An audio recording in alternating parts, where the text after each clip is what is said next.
प्रधानमंत्री नरेंद्र मोदी आज प्रयागराज कुंभ जा रहे हैं। प्रधानमंत्री कुंभ के दौरे में संगम में डुबकी भी लगाएंगे। वहां प्रधानमंत्री स्वच्छ भारत कार्यक्रम में शिरकत करेंगे, लेकिन मोदी सफाई कर्मियों, स्वच्छ गृहियों, पुलिसकर्मियों और नाविकों को स्वच्छ कुंभ स्वच्छ आभार अवार्ड से सम्मानित करेंगे। स्वच्छ भारत मिशन के तहत इस बार कुंभ में साफ सफाई का विशेष इंतजाम किया गया था।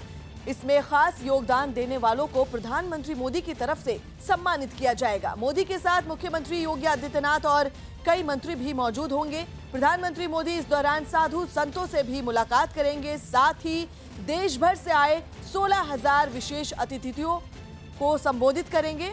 वहां वो अक्षय वट के दर्शन भी करेंगे।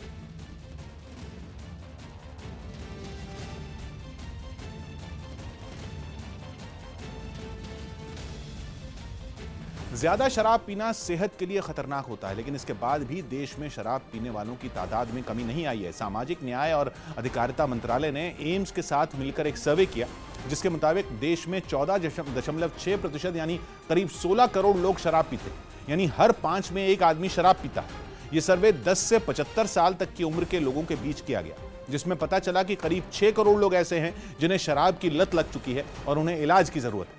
साथ ही इस सर्वे में यह जानकारी भी सामने आई कि छत्तीसगढ़, त्रिपुरा, पंजाब, अरुणाचल प्रदेश और गोवा में शराब का सबसे ज्यादा इस्तेमाल होता है। शराब पीने वालों में 27% पुरुष और 2% महिलाएं हैं। सर्वे में यह चौंकाने वाली बात भी पता चली कि शराब के बाद नशे के लिए ज्यादातर लोग भांग भी खाते हैं।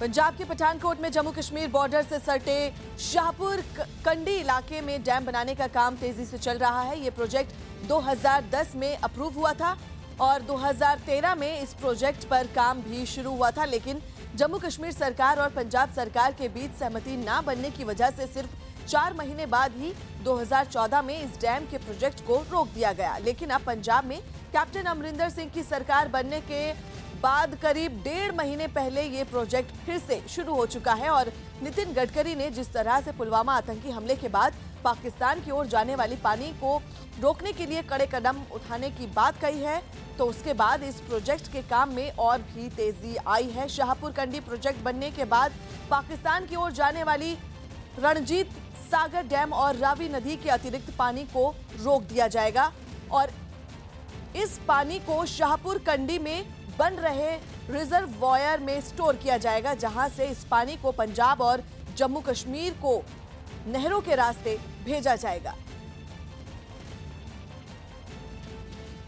केंद्र सरकार ने शाहपुर कंडी प्रोजेक्ट, जो कि पिछले लंबे वक्त से रुका हुआ था, उस प्रोजेक्ट के काम को शुरू करने की परमिशन दी है। मैं इस वक्त पंजाब के पठानकोट में मौजूद हूं। सामने जो मेरे पीछे आप देख रहे हैं, ये रावी नदी का इलाका है। रावी नदी के दूसरी तरफ जम्मू एंड कश्मीर का इलाका पड़ता है और ये जो रावी नदी का पानी है, ये आगे जम्मू कश्मीर से होते हुए पाकिस्तान में एंटर हो जाता है और इसी पानी को रोकने की कोशिश की जा रही है। शाहपुर जो कंडी डैम प्रोजेक्ट है, उसको एक बार फिर से केंद्र सरकार ने शुरू करने के लिए कहा है। पंजाब सरकार भी उसमें मदद कर रही है। पंजाब सरकार का इरिगेशन डिपार्टमेंट चाहता है कि शाहपुर कंडी प्रोजेक्ट कामयाब हो और उसके बाद जो रावी नदी का पानी है, जो आप देख रहे हैं कि अभी आगे की तरफ जा रहा है, उसको यहाँ पर स्टोर किया जा सकेगा। और एक और जो बड़ी बात है कि बरसात के दिनों में जब रावी नदी में पानी बढ़ जाता है तो पाकिस्तान आगे अपने डैम के जो गेट है वो बंद कर देता है और ये पानी बैक आ जाता है और ज़्यादा पानी होने की वजह से जो फसलें हैं आसपास के इलाकों में, उनको नुकसान पहुंचा देता है। तो फिलहाल जो शाहपुर कंडी डैम प्रोजेक्ट है, उस पर काम शुरू हो चुका है और कोशिश की जा रही है कि जो पानी पाकिस्तान की तरफ जा रहा है उसे रोका जाए, उसको स्टोर किया जाए। ये हालांकि आसान काम नहीं है, 3 से 4 साल का वक्त इस पूरे प्रोजेक्ट को पूरा करने में लगेगा, लेकिन जो काम रुका हुआ था उसको अब काफ़ी तेज़ गति के साथ पूरा किया जा रहा है और कोशिश की जा रही है कि जो भारत से पानी पाकिस्तान जाता है उसे रोका जाए और ये पानी पंजाब और आसपास के राज्यों के काम आ सके।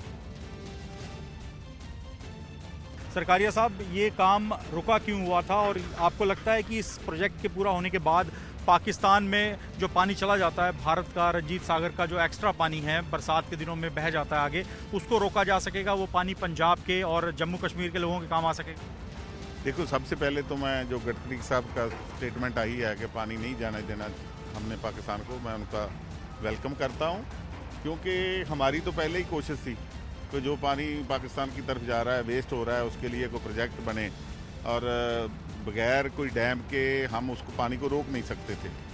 तो ये प्रोजेक्ट बहुत पुराना 2010 में पास हुआ है शाहपुर कंडी डैम का, मगर 2013 में शुरू हुआ और 14 में बंद हो गया, क्योंकि J&K का इसके साथ संबंध है और उनके साथ कुछ डिस्प्यूट चल रहे थे कि हमारी सरकार की तरफ से या उनकी सरकार की तरफ से, इसलिए वो काम बंद हो गया।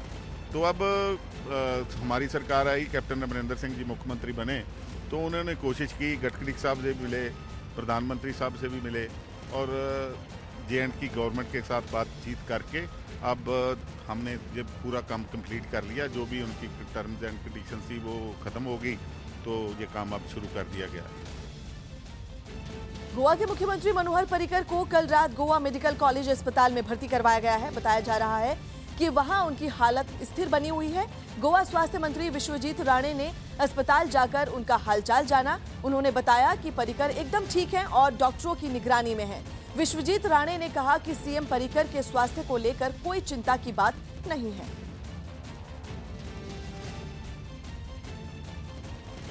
गोवा के सीएम मनोहर पर्रिकर को एक बार फिर अस्पताल में भर्ती करवाया गया है। हालांकि ये भी कहा जा रहा है कि उनकी हालत स्थिर है। लगातार उनकी तबीयत काफी वक्त से खराब चल रही है, जिसके लिए पहले भी वो अस्पताल में भर्ती रह चुके हैं और फिर से उन्हें अस्पताल में भर्ती करवाया गया है। हालांकि ये बात भी सामने आ रही है कि उनकी तबीयत एकदम ठीक है।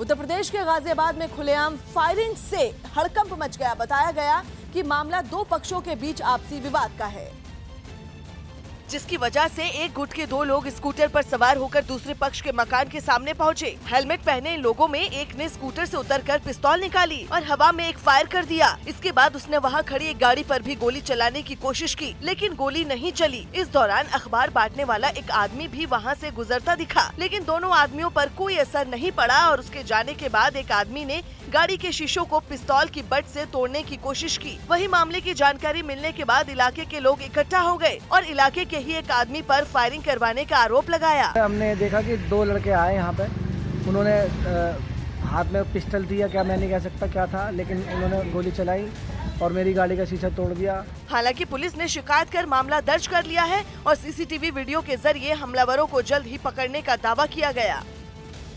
जम्मू कश्मीर के राजौरी में सरहद से लगे इलाकों में बंकर बनाए जाने का काम तेज कर दिया गया। बताया गया कि ये बंकर वहां लोगों को सीमा पार से होने वाली गोलीबारी से बचाने के लिए बनाए गए हैं, जिनका जायजा लेने के लिए राजौरी के डिप्टी कमिश्नर और एसएसपी सीमा से लगे इलाकों में पहुंचे और वहां बनाए जा रहे बंकरों का काम देखा। बताया गया कि पाकिस्तान की तरफ से अक्सर होने वाले सीज फायर वायलेशन से बचने के लिए वहां तेजी से बंकर बनाए जाने के निर्देश दिए गए हैं। जब भी सीज फायर वायलेशन होगा तो माइग्रेट नहीं करना पड़ेगा, बल्कि इन लोगों को यहीं अपने घर में ही एक सेफ शेल्टर प्रोवाइड किया जाएगा। अधिकारियों ने लोगों की समस्याओं को सुना और प्रशासन से उनके साथ होने का भरोसा दिया।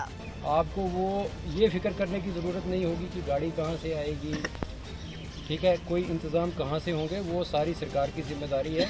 सीमा से सटे इलाकों में पाकिस्तान की तरफ से होने वाली फायरिंग की वजह से कई बार लोगों को हटाकर दूसरी जगहों पर ले जाना पड़ता है, जिसकी वजह से उनकी रोजाना की जिंदगी बुरी तरह प्रभावित होती है। बॉर्डर की दिक्कत तो है ये भाई, रात और दिन हमारे यहाँ पर कितने लोग जो हैं वो शेलिंग की वजह से आंखों से अंधे हो चुके हैं और कई लोग जो है जान से चले गए हैं। वहीं इमरजेंसी में लोगों की मदद के लिए जरूरी सुविधाओं से लैस एम्बुलेंस भी दी गई है।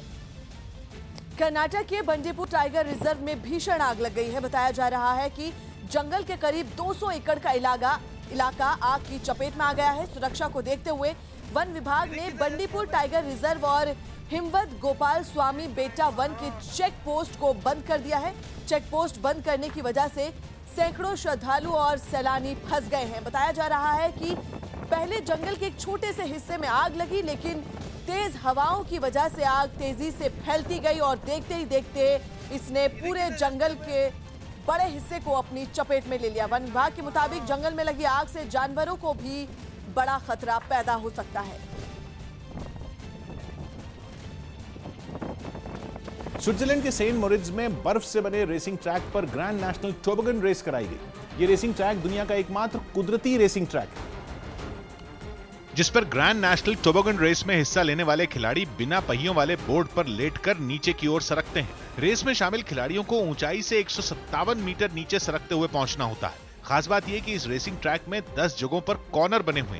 तेज रफ्तार में नीचे आ रहे खिलाड़ियों को रेस के दौरान इन कॉर्नर से होते हुए बाहर निकलना होता है। इस साल की रेस में स्विट्जरलैंड के ही निको जुलिक को जीत मिली। वो रेस के दौरान शटलकॉक कॉर्नर से बाहर निकल गए, जिसकी वजह से उन्हें वहां के मशहूर शटलकॉक क्लब की सदस्यता और रेस की ट्रॉफी मिल गई। स्विट्जरलैंड के सेंट लॉरेंस को इसी तरह के मजेदार खेलों के लिए जाना जाता है। वहाँ बर्फ पर पोलो और आइस हॉकी जैसे खेल खेले जाते हैं। हाल ही में रणवीर सिंह भी बर्फबारी के बीच वहाँ क्रिकेट खेलते नजर आए थे। उन्होंने ये मैच बर्फ के मैदान में बनी पिच पर खेला था।